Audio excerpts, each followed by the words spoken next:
The X-Zone Radio Show with Rob McConnell is largely an opinion talk show.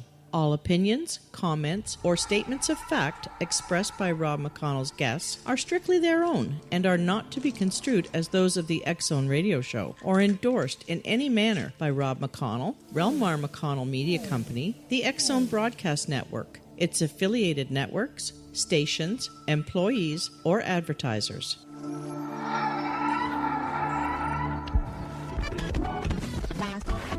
All Hit Radio.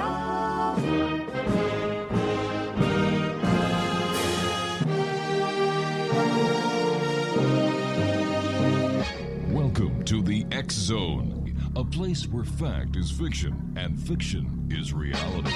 Now, here's your host, Rob McConnell.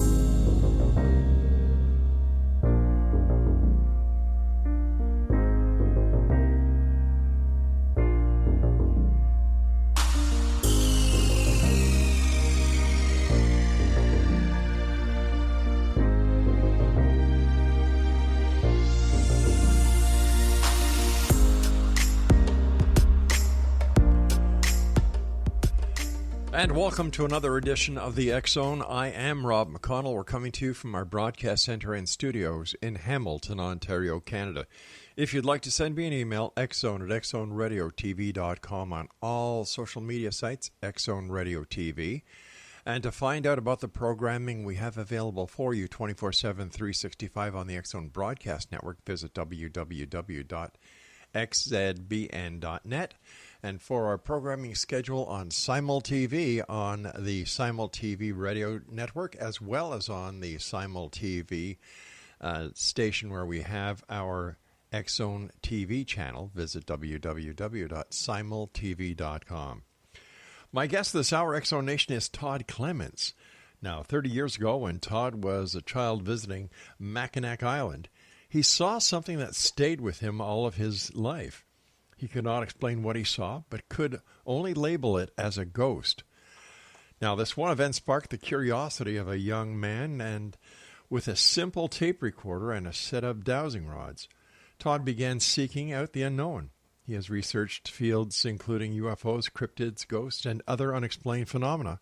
However, he has always returned to the place where he had his first sightings, Mackinac Island, Michigan. Joining me now is Todd Clements. And Todd, welcome to the X-Zone. How you doing? Thanks for having me on. I'm doing great. Thanks very much for joining us.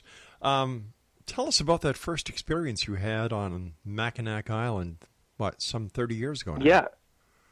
Well, I hate to correct you. It's Mackinac, drop the C. All right. We do it all the time. All righty, there we go. Mackinac, drop the C. It's the French way of saying it. I see. So, it's an interesting island. It's got Native American, British, French, United States. Everybody's held it at one point. Right. And everybody says different. Yeah, I was on a summer vacation as a 12-year-old kid, and we were at Mission Point Resort. Family was there. We're swimming. It's hot. It's July. I just got out of the pool, and I grab a towel. I sit down next to my mom. I'm looking at there's really high bluffs around the island, and behind the pool there's a bluff, probably about 75 to 100 feet high, and I'm looking up at it, and there's little drops along the bluff, and then there's sheer bluff faces too. And I see someone standing near some bushes, and it's not at the top, it's not at the bottom, it's kind of in a section in between, and he's staring down at the pool, and I'm looking closer, realizing that he's not completely solid, he's kind of a transparent person, and I was like, oh my gosh. My mom is sitting right next to me. I turn to her. I go, Mom, look, what's that? And it was completely gone. Nothing, not a trace of anything ever being there. Now, I'm still an adventurous, looking around, always exploring, type of person. I was like that when I was 12 too. And Mackinac Island's a pretty safe place for the most part. You're on an island. It's 8-mile circumference, and kids can go wandering. I was 12 years old. Me and my brother went wandering in the woods and tried to find the place that I saw the guy that was looking down at us, or at me, from the bluffs, and I found it. And I look to where this man would have been standing, and we didn't even do it, we couldn't easily climb down to it, and there's no way someone could just literally, in 2 seconds of turning heads, climbed up it and gotten to disappear, and there was nothing there he could have hid behind. There was nothing at all. Plus the fact that I could kind of see through him, and I was like, I just saw a ghost, and it stuck with me. When I was a kid, I was one of those kids on Christmas morning. You get all your toys, you open them up, and then I get the screwdriver. I take them apart, see how they work, and put them back together again. So I've always wanted to see how everything works. Well, ghosts are another thing. How does it work? What happens when we pass on? Why are some people ghosts? Why aren't some people ghosts? Right. Where are they? How can I find them? It's pretty much what happened, and anything that's unexplained I got interested in based on the fact that I was the kid who was always wondering how things were done. That's where cryptids and U.F.O.s and ghosts and you name it. Anything from spontaneous combustion to telepathy and everything. I've been interested in all of it pretty much all my life. When you had your ghost sighting, how far would you say the ghost was from you where you were sitting? That's the first time anyone's ever asked me that. I would say 150 feet, give or take. Mm-hmm. About 150 feet on the bluff. Hey. There's nothing blocking between you and where he was. There was no trees. There was nothing. It was a straight shot. You could see him standing there looking down. And what was he wearing? He looked like he was wearing a T-shirt, and he had short hair. Mm-hmm. It was a light color hair, and that's all I could really see of him. I couldn't see legs. His legs might have been in the grass that was there, but there wasn't much grass, and it just wasn't. It was like he wasn't a full person. Did you ever find out who that ghost might be? I actually did, and it was years and years and years later. I came across someone who'd been at the resort, knew a lot of the history at the resort, and I was actually writing my first book, and I was like, okay, who is this? Mm-hmm. I saw this ghost when I was 12 years old. I don't know who it was. And she goes, oh, Harvey. She knew all about him. A lot of the staff at the resort knew about him, too. And it's a nickname. It's not his real name, but we use that as his nickname. He was a college student there, and there's some mystery behind how he died, but I did eventually see a photo of him, and I was like, yep, I think that's the guy I saw. I mean, It was a long time ago, but it was similar enough that I'd say that could be the guy. Something like that is imprinted in your mind. Forever, yeah, you don't forget something like that. Exactly. I mean, the first time you see something, any time I've ever seen anything, and I mean, I've been doing this almost my whole life, and I've only actually seen something 5 times. That's it. It's not something you get all the time, and I'm fortunate to see those 5 things I've seen. So, and what were those 5 things that you saw? Yeah, well, Harvey was the first thing I ever saw. And a few years later, I saw a shadow person. That was on one of my makeshift investigations. It was a person, but there was absolutely nothing but black. And it was across the room in it was actually on Mackinac too. It was a large sound stage area, and I could see him moving, walking. And as soon as I put a flashlight towards the person, they moved really quick, and then they were gone. Wow. It was kind of like a blur, and they were gone, just gone. Another one, and I saw on another investigation, same place, 2 shadow figures in the same area. That was with other people on that one. There were witnesses to it, but of course we didn't get it on camera. You never do, right? Yeah. The other one was Harvey again. That was and actually we do a tour on Mackinac Island, and one part of the tour at the time goes in the theater at Mission Point Resort, and this tour was going on, and the tour guide that was telling them some of the stories was on the stage, and they were in the seats. I'm in the very far back of the theater, and nobody knew I was in there because the lights are all out. The only light is the light on the stage so that you can see the tour guide talking. And nobody knew I was in there, and I didn't want to say anything, but I'm sitting there in the back freaking out because right next to me I can see, if I'm looking at the stage, I can see a person standing right next to me. If I turn my head towards them, they vanished. And the more I turned my head back towards the stage, the more they became a solid person again. And they weren't just standing motionless. They were shifting their weight. They moved their arms. I'm freaking out in the back, but I knew if I had said anything, everybody in those seats, including the tour guide on stage, would have probably had a heart attack because they're all on edge hearing a ghost story. And I would be like, turn around, take a picture, please, hurry. And they'd be like, oh. So I didn't ever do anything with that one. And the other one was, the last one I saw was in the woods. I saw something that looked like a person in the woods. All my sightings actually have been on Mackinac Island. I've had other experiences, but the actual sightings where I saw something were on Mackinac Island. And it could have been it looked Native American, like a Native American man with some sort of a headdress on. It was down a path, and he disappeared, but there's nobody in full headdress running around on Mackinac Island, unless it's like a special parade or anything like that. And he was on a path. I was walking down, and I saw him in the distance, and then he took off in the bushes, and I was like, that doesn't make sense. There's nobody wearing those kinds of clothes on this island, and he was gone. Wow. You and I have to take our first break. Please stand by. Exo Nation, our guest this hour is Todd Clements, and he is the gentleman behind Haunts of Mackinac, www.hauntsofmackinac.com. And if you'd like to find out more about Todd, Mackinac Island, and such, his book, The Haunts of Mackinac, is a great resource of the island's history, legends, and ghost stories. We'll be back on the other side of this break as we continue here in the X Zone from our broadcast center and studios in Hamilton, Ontario, Canada. My name is Rob McConnell. Todd and I will be back after this short break.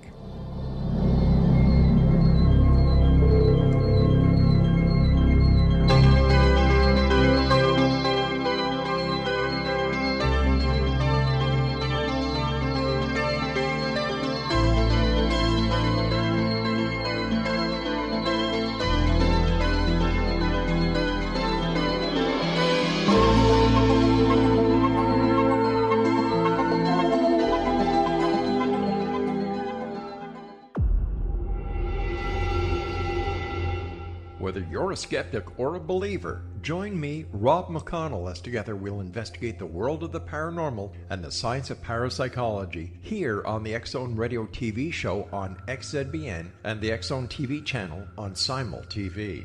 Since 1990, the X Zone Radio TV show has been the place where people dare to believe and dare to be heard. Together, we'll investigate UFOs, aliens, ghosts, Bigfoot, psychic phenomenon, lake monsters, conspiracy theories, government cover-ups, the truth embargo, alien abductions, ESP, haunted locations from around the world, and so much more. With over 28 years of broadcasting and more than 4,500 individual guests, the X Zone is truly a place where fact is fiction and fiction is reality, as evidenced by the credibility, integrity, and professionalism of the guests that we bring to our international audience. If you have seen a UFO, had a close encounter, seen a ghost, Bigfoot, lake monster, or a story that you would like to share or have investigated, contact me, Rob McConnell, by sending me your email to xzone@xzoneradiotv.com, or you can call toll-free 1-800-610-7035, extension 143, and on Skype, X Zone Radio TV. For more information on the X Zone Radio TV show with yours truly, Rob McConnell, visit www.xzoneradiotv.com or www.xzonetvchannel.com or simultv.com and xzbn.net. Until next we meet here in the X Zone from our broadcast center and studios in Hamilton, Ontario, Canada, always remember, X Zone Nation, keep your eyes to the sky and your heart in the light.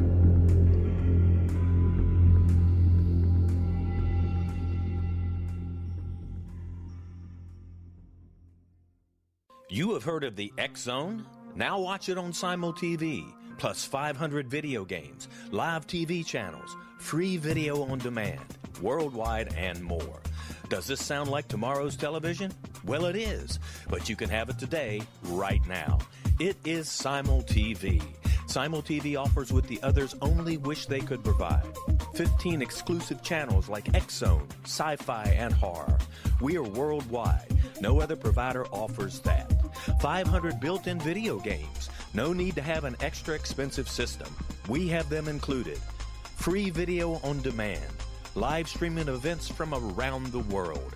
Interactive online network, and much more. Tomorrow's TV today. Simul TV. Sound too good to be true? Well, it's not. You can have Simul TV today. Sign up at simultv.com. Do it today.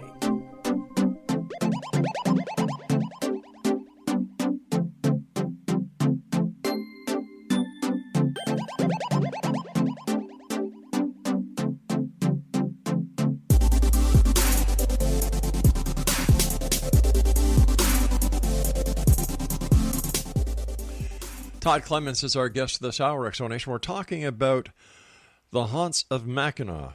And if you'd like to find out more about the Haunts of Mackinac, as well as Ted Clements, his website is www.hauntsofmackinac.com, and it is spelled Haunts of MACKINAC.com.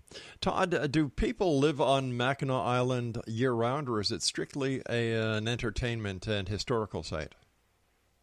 It's interesting. There's about roughly 500 people who call it home year-round.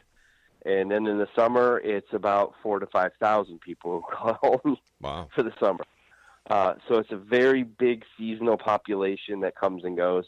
The 500 that are there in the winter, I've been there in the winter. I've never spent an entire winter. I spent 2 weeks there in the winter, and it's real cold.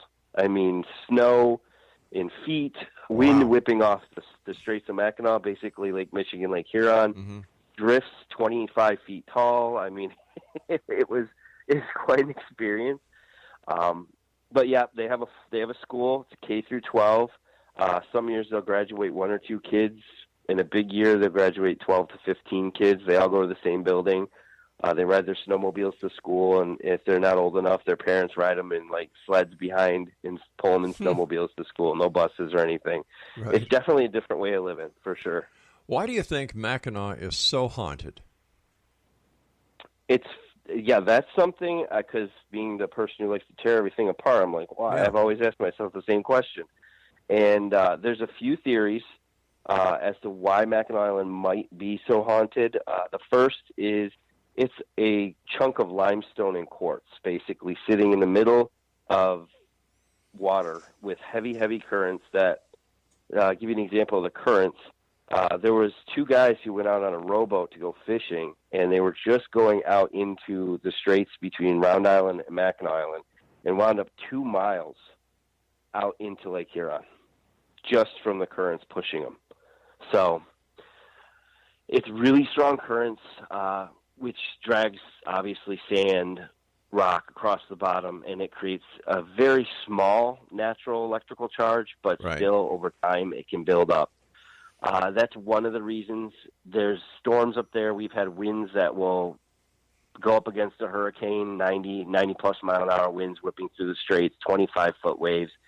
And I have seen the 20-foot waves, and I couldn't believe it. It was a lake. When you see those waves that are 20 feet tall, you'd expect something crashing over the dock in the harbor. Yeah, you'd expect waves of 20 feet tall to be somewhere except an inland lake. Yeah, you'd expect that on an ocean. Yeah, exactly. You'd expect that on an inland lake, and especially when you can see the other sides of the straits. You can see the upper and lower peninsula. There's a couple other islands. There's never a place you can't see the other side, and these waves are coming through, and they were huge, and the wind, and it can get rough. Usually it's in the fall that you see those kinds of that kind of weather. It's like late October, November that happens when the seasons are changing and everything's getting whipped up. Lightning hits the island on a regular basis. That's another thing, which can get into the rock, the limestone, the quartz, and it charges it up. It's just a theory, but I think it may have something to do with it. The island has a lot of history. The history has a lot to do with it. Native Americans, as far back as we can tell, have had something to do with the island for nearly 8,000 years. They found walrus bones on the island. They found a walrus skull on the island at one point. So it was definitely something was there during the Ice Age. And back those times, they've just recently had a submarine find some caverns, not too far offshore, but far enough that people aren't going to go snorkeling to it. And they said there were pottery shards in these little scoop caves down below the water off the coast of the island. So it's got a very long history. The War of 1812, the Revolutionary War, the fort on the island, most people don't realize is not an American fort. It's a British fort from the Revolutionary War.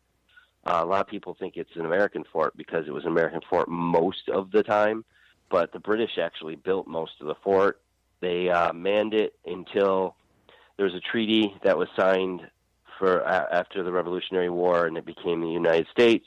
And then in the War of 1812, some of the first cannon fire during the war actually happened on Mackinac Island. Actually, the first cannon shot.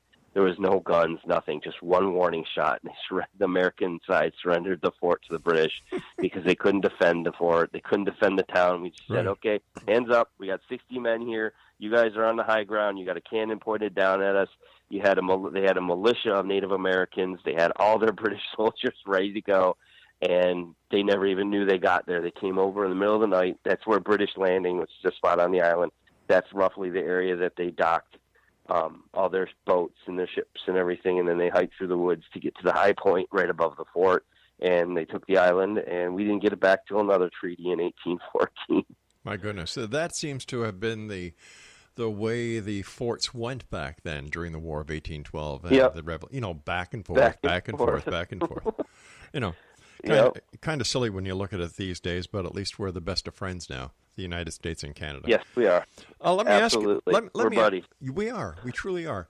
Let me ask you this, Todd. The fact that there was so much Native American influence on that island, I would imagine that some of the island is considered to be sacred grounds by the Native Americans. Does this have anything to do with the hauntings that go on?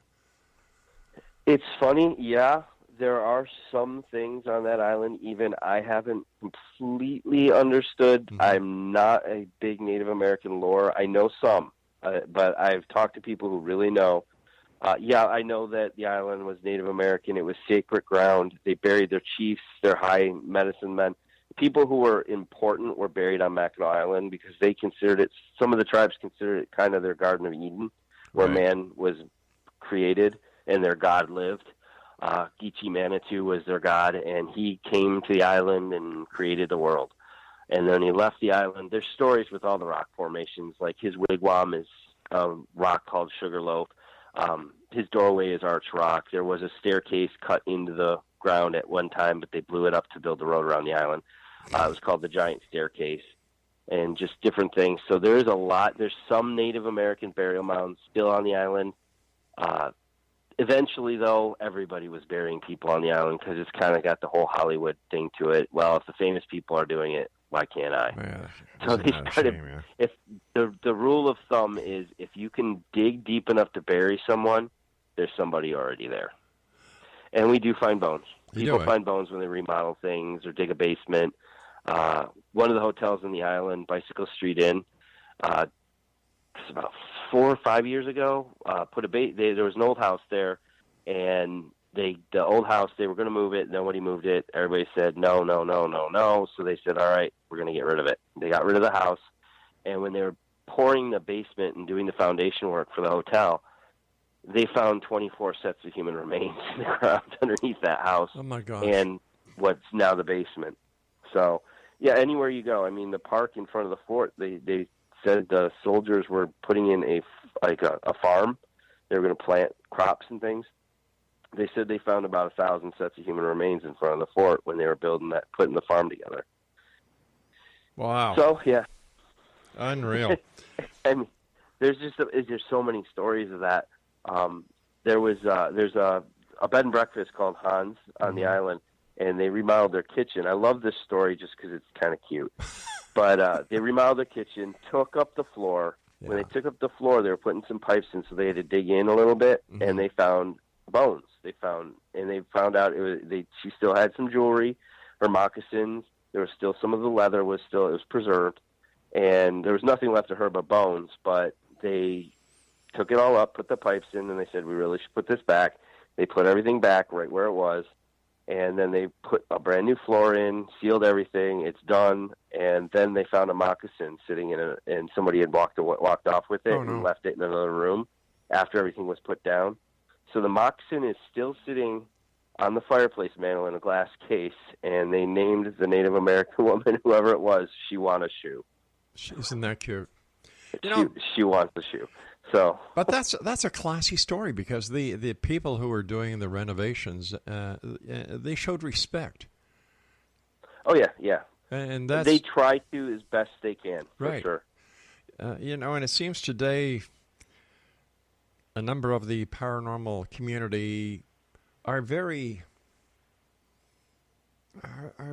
disrespectful of spirits. Yeah, I see it sometimes.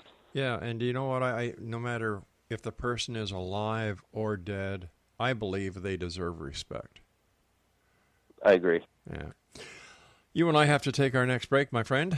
Exo Nation, we're talking Todd Clements. He is the author of Haunts of Mackinac, the book that started it all. Haunts of Mackinac is a great resource of the island's history, legends, and ghost stories.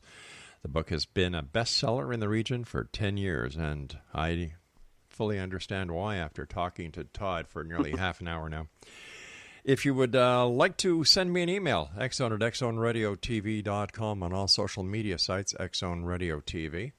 And don't forget, the X Chronicles newspaper is always available for each and every one of you with our compliments at www.xchroniclesnewspaper.com. Read all over the world, and you can read it online or download it. Or if you'd like to pay for it, go to Amazon.com. But why do that when we're giving it to you for free? I'll be back on the other side of this news break as we continue talking about the Haunts of Mackinac here on the X-Zone with yours truly, Rob McConnell, and my very special guest, Todd Clements.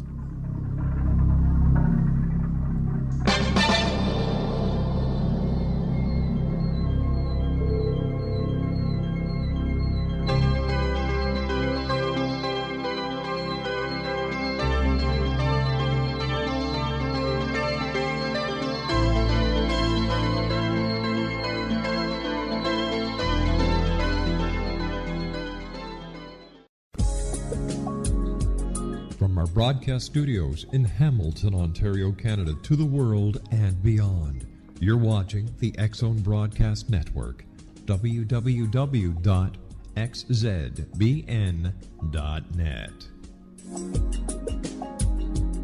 AVS Media Den. You have heard of the X-Zone? Now watch it on Simul TV, plus 500 video games, live TV channels, free video on demand, worldwide, and more. Does this sound like tomorrow's television? Well, it is, but you can have it today, right now. It is Simul TV. Simul TV offers what the others only wish they could provide. 15 exclusive channels like X-Zone, Sci-Fi, and Horror. We are worldwide. No other provider offers that. 500 built-in video games. No need to have an extra expensive system. We have them included. Free video on demand. Live streaming events from around the world, interactive online network, and much more. Tomorrow's TV today. Simul TV. Sound too good to be true? Well, it's not. You can have Simul TV today. Sign up at simultv.com. Do it today.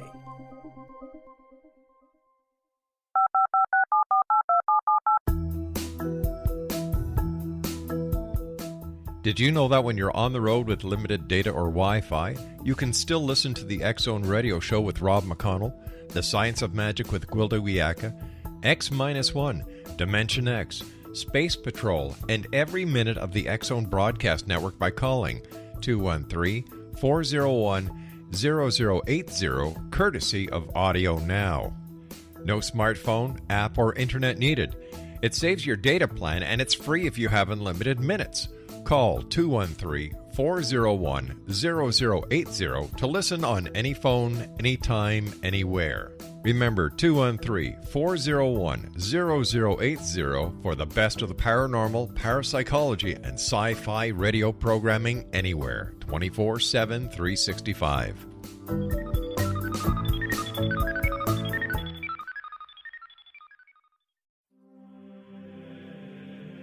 Rob McConnell here, presenting an overview for Nicholas Paul Jennings, author of a fascinating book, Amen. It presents facts revealed by Egyptologist, facts that enable us to understand why Amen is the beginning of creation of God. It provides recommendations for religious leaders of the major religions to unify their beliefs and teach the Word of God. Love one another. Amen informs people how mankind conceived God. It was the Egyptians that developed the concepts of a soul, a hereafter, and Son of God. And finally, after the worship of many gods, they conceived the belief in one universal God, the maker of all there is. For more information, visit www.futureofgodamen.com. That's www.futureofgodamen.com.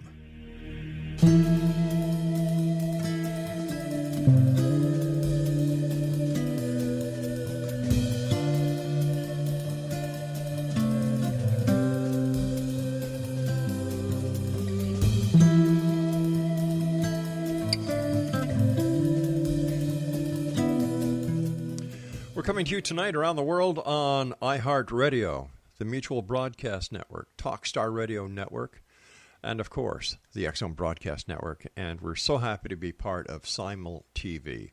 And if you'd like to find out about Simul TV, how you can actually watch the X Zone TV channel, as well as another 130 some odd specialty channels, get 500 video games, as well as video on demand. You're not going to believe this. You're really not going to believe it. So instead of me trying to convince you, just do yourself a favor. Go to www.simultv.com. Todd Clements is our guest. He is the author of The Haunts of Mackinac.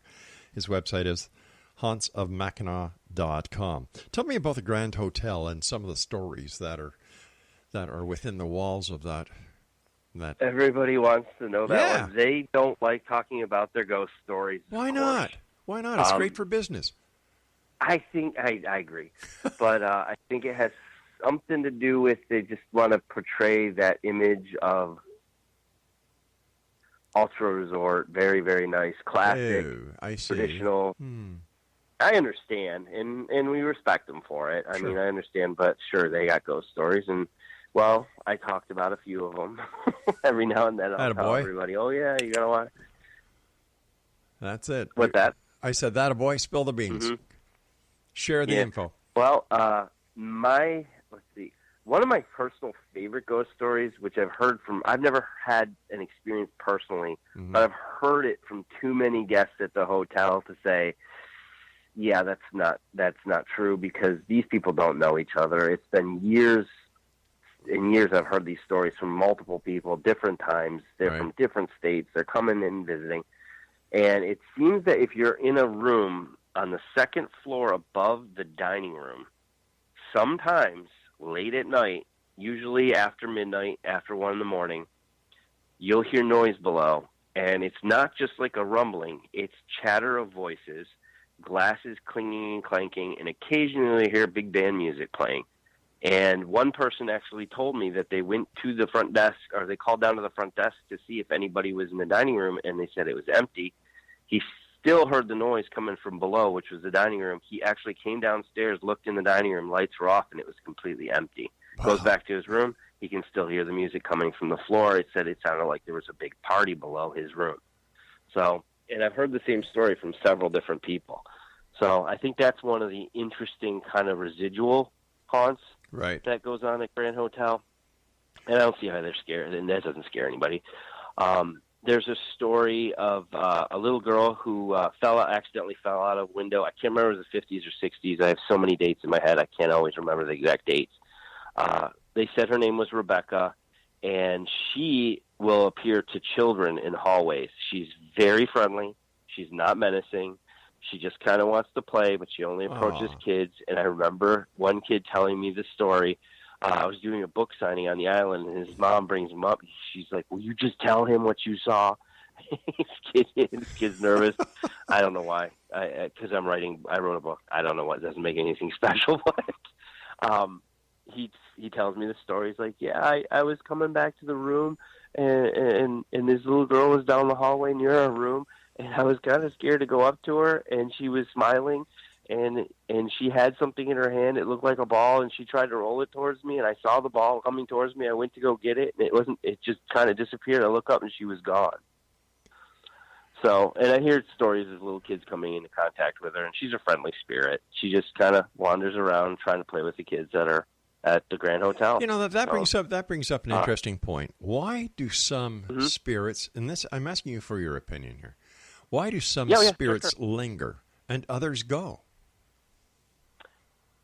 That is the question everybody wants to know the answer to. I have my ideas. I think some don't know they died. It's a sudden death, quick, you're gone. If you ever seen the movie Sixth Sense, that kind of a thing, you didn't know you died. Yeah, that was Bruce Willis, right? Would have been one of those. She fell out of a window. She was dead in a second, and she didn't know she died. Wow. That's a possibility with her. Then there's the residual, the one that is kind of like trapped. It's a memory trapped in time or the environment or the rock or something in the wood. And every now and then it kind of is like an echo of something that happened a long time ago. Then there's ones I think that just don't want to leave. They're scared. They don't want to go wherever it is we go. Heaven, hell, depends on belief systems. And they just don't want to. Unfinished business. They're there to do things. We have pretty much all of these on the island in various locations, different types. The unfinished business ones where there's story of an innkeeper at one of the bed and breakfasts, and she checks on guests. She's always was meticulous through her entire life of making sure everyone who stayed with her in her bed and breakfast had the best stay you could ever have. She made sure they had the fresh sheets, fresh towels. Is there anything you need? And she always would check on people. And there's a few stories from the bed and breakfast that she'll check on someone and then walk through the closed door. They couldn't tell she wasn't there. They said she looked like a real person and then would walk right through the door. I also understand that there's a story about 13 children who died of typhoid fever. Yep, that would be the Mission House. That is technically the oldest hotel on Mackinac Island. It was built as a mission by not Robert Ferry. Yeah, it was Robert Ferry. I believe it was Robert Ferry. Reverend Ferry. That's what we knew him as. It was built in, I believe it was 1827. And it was built as a school, as a mission for children who were half Native American, half French, half British, half whatever, mixed, métis, children, so that they could be civilized in society instead of being savages like the Native Americans at the time. It was a different time. People believe things different ways than they do today. But so parents would send their kids there so that their kids could function in proper society, quote unquote. And when they were there, the medical treatment at the time wasn't quite what it is today. And a bunch of illnesses did break out. They would treat fevers by putting kids in the basement where it was cold. They thought the cold would help break their fever. And it's a cold, dark, cobblestone, dirt-bottomed basement, mildy, musty. I've been down there. It's not a place you want to be, especially if you're sick. Right. And some of the kids passed away in the basement. Accidents happened occasionally. I know there's a story of one kid who had a rock fall off of one of the bluffs, hit him and killed him. There's various different reasons, but disease was and sicknesses were the biggest problem at Mission House. And not long after Reverend Ferry closed the house, and part of it had to do with a lot of kids were dying, obviously. It only lasted a few years. It became a hotel. It ran as a hotel for over 100 years and closed in the 1930s. So it gives you an idea. That was a hotel for 100 years, almost 100 years ago. So it's a very old building. And now it's used by the state park to house their staff during the summer season. In your opinion, where is the most dangerous place on the island? Next to a bluff. Yes. Standing at the top of a bluff. If you want to talk about actual physical danger, ride a horse on a trail next to the edge of a bluff. I've done it. I won't do it again. It was just, nope. That horse made one wrong step or got spooked, you're going down 90 feet. So that's my definition of danger. It's just falling off of a bluff for sure. What's the drowning pool? The drowning pool, it's a legend. It got built into something bigger than it actually is. Mm-hmm. And it's all over the place. Not our story. It's a story from a couple of the locals on the island who I think were having some fun with people. And we did our research after... Go ahead. No, I'm listening. Oh, okay. We did some research after we heard about it. We told a few people about it. We put it on our walking tour for about 2 years, just because it was a very interesting story. The story is, and this is a legend, and it's not true. We found out through our fact-checking it is not true. It took some time, but we found out. There was a Salem witch trial type event on Mackinac Island. The story was that there was brothels on the island, especially when the fur trade and the fort were fully active. It was mostly men on the island, and brothels popped up. There's record of roughly 7 brothels at the peak. Sounds like Nevada. And there was it was like the Wild West without gunslingers during the fur trade. There's a lot of amazing stories with that.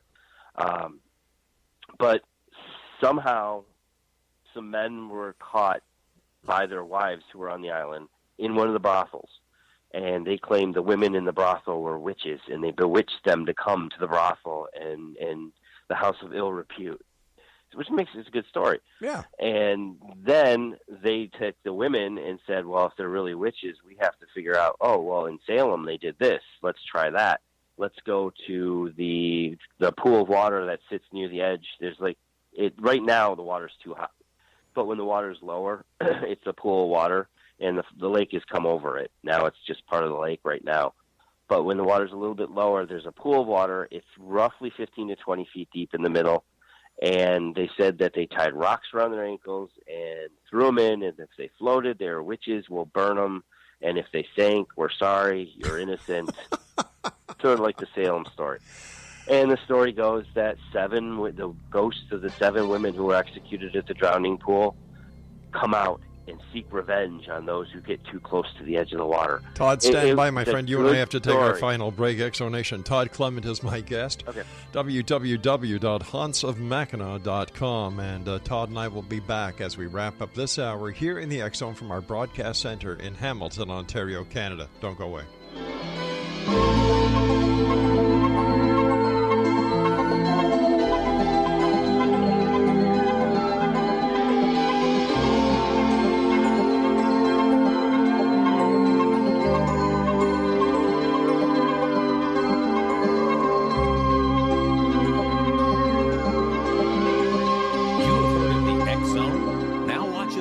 TV, plus 500 video games, live TV channels, free video on demand, worldwide, and more. Does this sound like tomorrow's television? Well, it is, but you can have it today, right now. It is Simul TV. Simul TV offers what the others only wish they could provide. 15 exclusive channels like X Zone, sci-fi, and horror. We are worldwide. No other provider offers that. 500 built-in video games. No need to have an extra expensive system.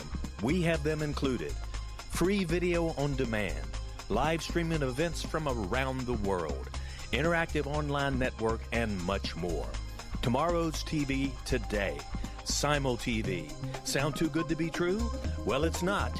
You can have Simul TV today. Sign up at simultv.com. Do it today.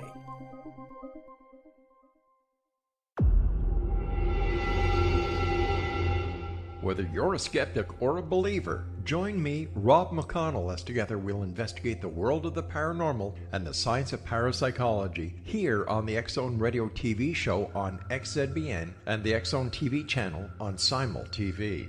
Since 1990, the X Zone Radio TV show has been the place where people dare to believe and dare to be heard. Together, we'll investigate U.F.O.s, aliens, ghosts, Bigfoot, psychic phenomenon, lake monsters, conspiracy theories, government cover-ups, the truth embargo, alien abductions, ESP, haunted locations from around the world, and so much more. With over 28 years of broadcasting and more than 4,500 individual guests, the X Zone is truly a place where fact is fiction and fiction is reality, as evidenced by the credibility, integrity, and professionalism of the guests that we bring to our international audience.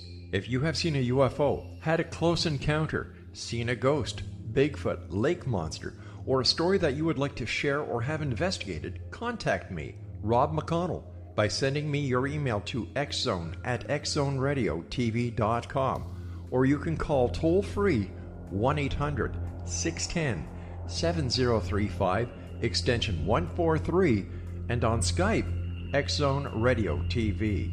For more information on the X-Zone Radio TV show with yours truly, Rob McConnell, visit www.xzoneradiotv.com or www.xzonetvchannel.com or simultv.com and xzbn.net. Until next we meet here in the X-Zone from our broadcast center and studios in Hamilton, Ontario, Canada, always remember, X-Zone Nation, keep your eyes to the sky and your heart in the light.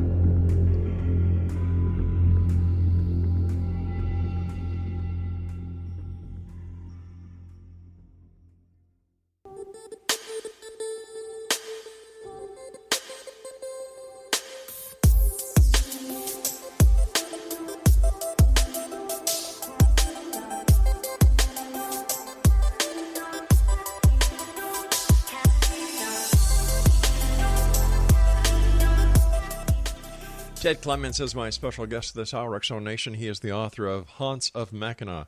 His website is www.hauntsofmackinac.com. First of all, Todd, thank you so much for coming on the show. It has been a delight speaking to you. You're welcome. And before we go on, could you finish the story about the drowning pool? Yep. Well, long story short, it's a legend, and we did the research and found out that there was one person executed for prostitution during French rule in St. Ignace. And the story is she was probably taken into the lake and drowned. I guess during French rule, prostitution was punishable by death at one point. We also found that, it's pretty brutal. Yeah, especially for the French.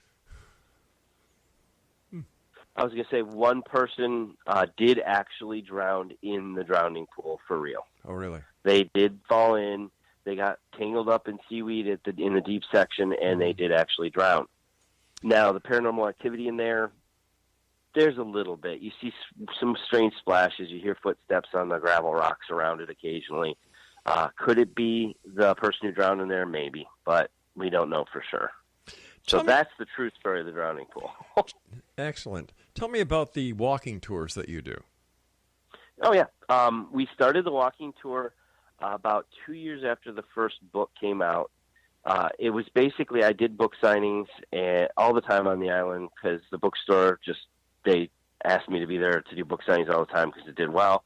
And I said to some of the people who are getting books, I was like, how'd you like to go? What are you doing tonight? You want to walk around? I'll tell you more ghost stories. I got tons that aren't even in the books. And they were like, oh, yeah, sure. So one night I decided to have a sign-up sheet. Had 70 people sign up to go. 70 people showed up. I took them. I was a nervous wreck. Had never done public speaking on that type of a basis before that night. And I was nervous, but I knew the story, so I just started telling them ghost stories and history and everything. It took 3 hours. And they all stuck with me except for two people, a person in a wheelchair and a person pushing them. Those are the only people who said, we're tired, you're doing a good job, but we're done. And at the end, someone had kind of came up to me, everybody kind of walked away, and he said, you're an idiot. You should be charging to do this, and you should be doing this every night. And I've been on ghost tours in other cities and everything, and I was like, you know what? I never really put two and two together, but you're right. I could do this. I could do this and have a tour, and we could have a business, and it's good with tourism. Yeah. And we found a spot. We started doing the tours. I don't give tours as much. I'm not as theatrical, so I hire actually tour guides who have theater backgrounds as much as we can because they can give a story better than I can, and they learn their scripts, their lines, and they tell you everything they know. Some of them have been on the island. One of our tour guides grew up on the island. Not right now. This is last season. They went to college. But we just kind of tell you all the stories. We tell you some of the stories. We always tell everybody it's an hour-and-a-half tour, and we could make it 8 to 10 hours if we wanted to tell you a whole lot. And we just kind of take them through downtown, stop at some of the spots. We don't cover everything. We change it all the time. If you've gone on a tour every other year, we change the tour. Pretty much half the tour is new every other year. As someone who has an interest in psychology, how do you explain the draw of the paranormal in today's society? I think it's just people want answers to things they don't understand. It's kind of like I was when I was a kid. Yeah. I wanted to know how it worked. And, I mean, I think some people are scared of their own mortality. What happens? Is this it? They want to know, is there more than this? And I think that draws some people. They've lost loved ones. I find a lot of people who have lost loved ones get interested in the paranormal because they want to know that they're okay. Yeah. That person they loved is still okay.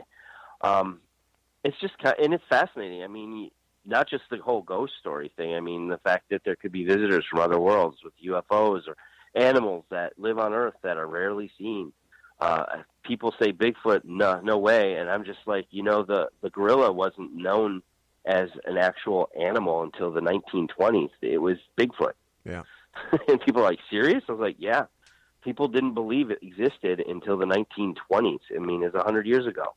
So it can happen. And they find new species all the time. So I understand that you've actually done research in the field of ufology. And what have you found, or what did you investigate? I wouldn't consider myself an expert in ufology.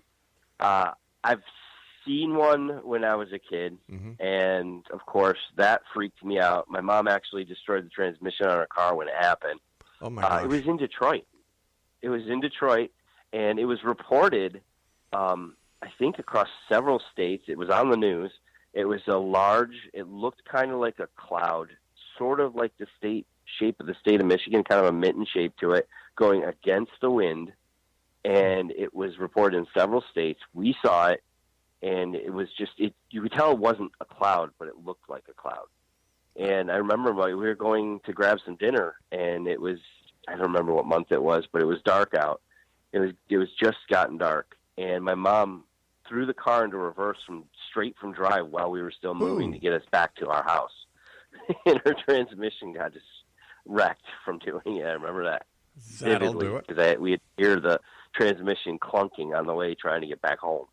I'd just like to go back to your walking tours for a second, Todd. Yeah. Do people come up to you after the tour and tell you about experiences that they've had while on the tour? Yes, we do. We never guarantee it on the tour, but we do tell them things have happened on this tour, and some of the things that have happened on this tour are now a part of the tour. We'll talk about it, where it happened. There is a house on the island called the Biddle House on Market Street. We go by it. We tell the story of one of the Biddle daughters who passed away. Some say it was tuberculosis. Others say it was a broken heart. It's kind of a sad story. But the ghost story is actually at the cemetery, but we tell the story when we're standing in front of the house because the cemetery is too far from town to walk people to it. During the tour, several times in the past 3 years, people see a little girl peeking out of one of the upstairs windows. This has been happening on a almost not regular basis, but too much for it to be coincidence. And we think it might be Sophia Biddle's younger sister, Mary, who fell through thin ice, and she developed pneumonia and died in the house. And some people think that she might be who's haunting the Biddle House. And that's one that we always point out to people on the tour. We're like, keep your eyes on these windows. You might see a little girl, a ghostly little girl in those windows. And they take tons of pictures. We've got some good ones, but of course we never get them. They never send them to us. They just tell us, oh, we've got one. That seems to be the way it goes. Would you say that what would be the demographics of the people who take your tour? Is it mostly men, mostly women? Is it a mixture of all ages, or we find it's mostly women. Because of course the business side of it, I want to know who my customers are for the tour. It's mostly women, probably about 70 to 75% women, and they're usually between the ages of 30 and 60. That is our peak. Yeah. Those are the people who love to go on the ghost tours. Most men are more skeptical about a lot of it, and they come on the tours occasionally. They want to hear the history. They don't care about the ghost stories or anything else. They just want to hear about the history on the island. And we do the history, but we do some of the darker history, which kind of makes it a little more interesting. Now, your ghost tours, what is your schedule during the summertime from now until when you close? We close just before Halloween. Mm-hmm. We run the schedule pretty close to what the hotel schedules are running. Makes sense, yeah. Some of the hotels open a little bit earlier than we do. It just depends. But we do typically open sometime in early May and close sometime in later October. We run the tours pretty much every single night except the 4th of July. We can't compete with fireworks. They're too loud for our tour guides to talk over, so we don't even bother on 4th of July. Todd, I've got about a minute left before you and I have to say so long. So what would you say to the X-Zone Nation tonight when it comes to the reality of the paranormal? There's more I think this is actually a quote. There's more in heaven and earth than we'll ever know. And there's something out there that most of us don't yet fully understand, and people should take it seriously because it's there. Well said, my friend. Todd, again, I want to thank you so much for joining us tonight. It's been a great pleasure talking to you. Maybe we'll bring our TV crew out there and do an episode on your tours. So until then, take care of yourself. It's a fun place. Don't be a stranger. Come back and visit us again, Todd. Sure, absolutely. All right, X-Zone, Todd Clements has been my guest of this hour. His website is hauntsofmackinac.com. And once again, don't make that mistake I made by calling it Mackinac. It's Mackinac, Haunts of Mackinac, and that is spelled HAUNTSOFMACKINAC.com. I'll be back on the other side of this commercial break with the news as we continue here in the X-Zone from our broadcast center and studios in Hamilton, Ontario, Canada. Don't forget, you can always send me an email, xzone at xzoneradiotv.com, on all social media sites, the X-Zone, X-Zone Radio TV. And for all the programming that we have on the X-Zone Broadcast Network, xzbn.net, and for SimulTV, SIMULTV.com. Don't go away.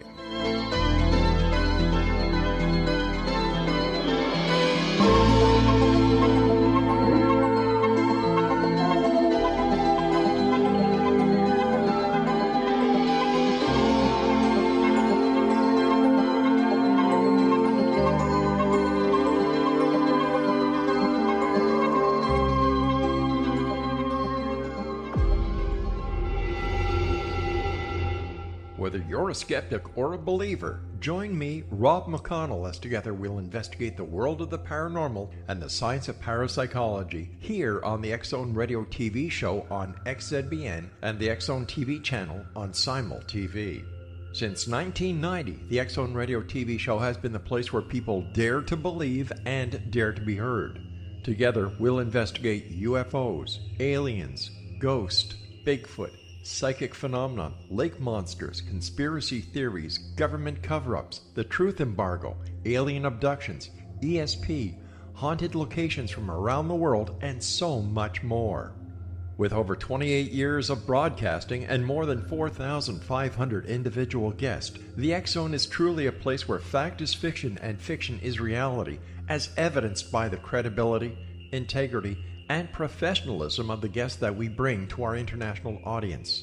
If you have seen a UFO, had a close encounter, seen a ghost, Bigfoot, lake monster, or a story that you would like to share or have investigated, contact me, Rob McConnell, by sending me your email to xzone at xzoneradiotv.com, or you can call toll-free 1-800-610-7035, extension 143, and on Skype, X-Zone Radio TV. For more information on the X-Zone Radio TV show with yours truly, Rob McConnell, visit www.xzoneradiotv.com or www.xzonetvchannel.com or simultv.com and xzbn.net.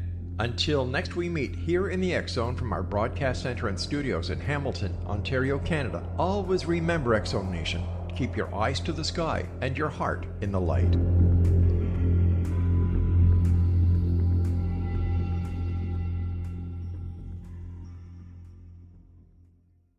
You have heard of the X Zone? Now watch it on Simul TV, plus 500 video games, live TV channels, free video on demand, worldwide, and more. Does this sound like tomorrow's television? Well, it is, but you can have it today, right now. It is Simul TV. Simul TV offers what the others only wish they could provide. 15 exclusive channels like X Zone, sci-fi, and horror. We are worldwide. No other provider offers that. 500 built-in video games. No need to have an extra expensive system. We have them included. Free video on demand. Live streaming events from around the world. Interactive online network, and much more. Tomorrow's TV today. Simul TV. Sound too good to be true? Well, it's not. You can have Simul TV today. Sign up at simultv.com. Do it today.